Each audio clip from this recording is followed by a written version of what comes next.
Presta atenção. Ao longo do ano, o governo gastou muito mais do que arrecadou com impostos. Quem diria, né? E o rombo foi de 58 bilhões de reais.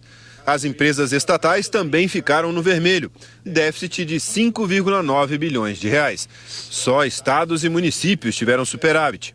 No balanço final, o setor público terminou o ano passado com um buraco de 55 bilhões de reais, uma piora em relação ao ano anterior, que já tinha sido de déficit.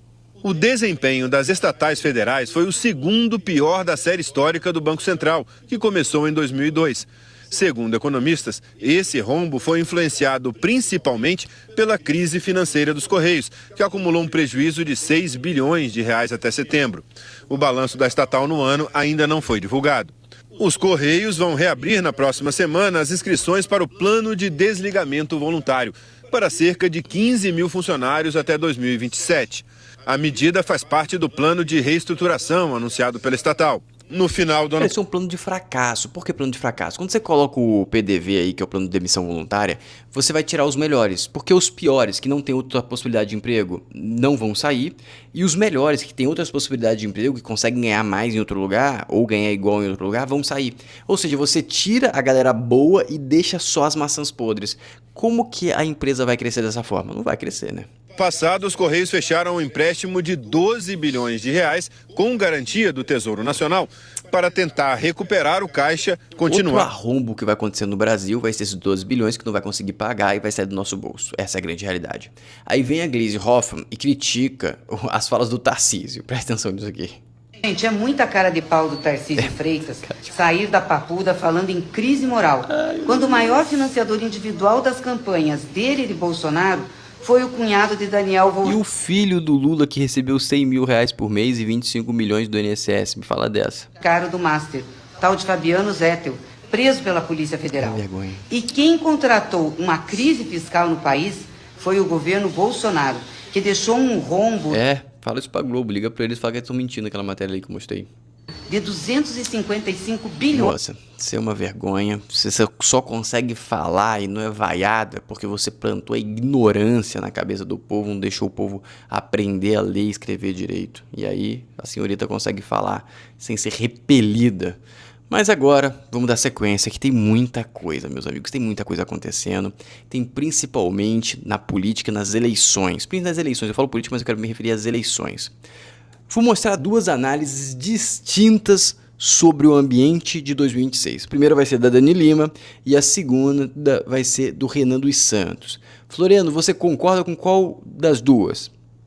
Você vai assistir no final, eu vou dizer a minha resposta. Presta atenção. O plano do Flávio hoje tem 3 fases. A primeira delas é se apresentar como um Bolsonaro, sim, mas o Flávio e não o Jair Bolsonaro. Óbvio, delimitar, delinear, apresentar para você, eleitor, uma persona independente, forjada, sim, num pensamento de direita, pró-patriótico, usando todas as macro-ideias, né, que circundam o bolsonarismo, mas um moderado. A ideia é mostrar que o Flávio, de toda a família, sempre foi aquele que era considerado o mais fácil de dialogar com diferentes setores, inclusive do Congresso Nacional. Depois de produzir essa persona, ou seja, um Bolsonaro sim, mas o Flávio e não o Jair, a ideia é centrar fogo, é nem olhar para a terceira via. Eles tratam a terceira via como, isso aí simplesmente não vai existir. Para o time do Flávio, a disputa vai ser Lula versus Lula. Como assim, Daniela? É uma disputa de rejeição. Não tem exatamente, a estratégia não é trazer o Jair. Por isso que eles precisam criar uma persona própria para o Flávio antes. Porque se for para debater o legado do pai, esse debate foi feito em 22 e ele perdeu. Perdeu, mas perdeu com um percentual pequeno, dedo na balança, é a afirmativa fraca dela.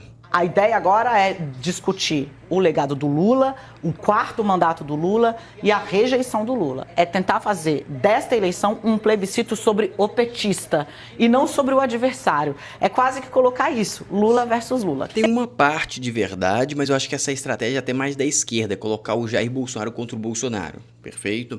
Mas ok, a leitura dela nessa parte eu acho parcial, acho parcialmente relevante. Agora presta atenção na leitura do Renan sobre o posicionamento dos governadores do Centrão, do Kassab, PSD.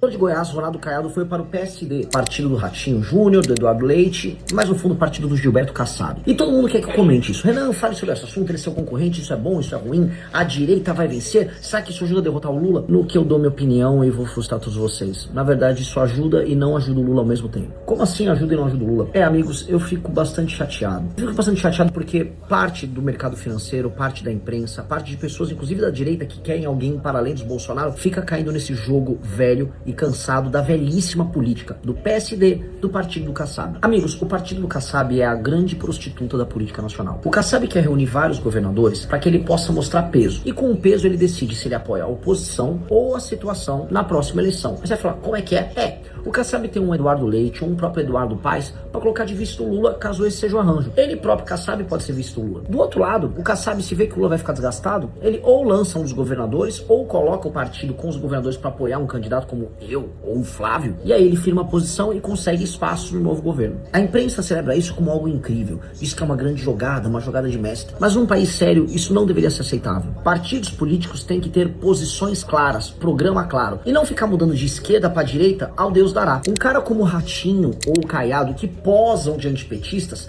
e sabem de maneira consciente que o Kassab faz esse jogo. Aí ele exagera na ideologia, mas a leitura dele eu acho pertinente. Em parte eu acho pertinente. Eu acho que o Kassab é um cara que vai dançar com qualquer um, mas eu acho muito difícil ele aceitar dançar com Lula. E não se esquece de curtir o vídeo e se inscrever no canal pra gente salvar o Brasil em 2026.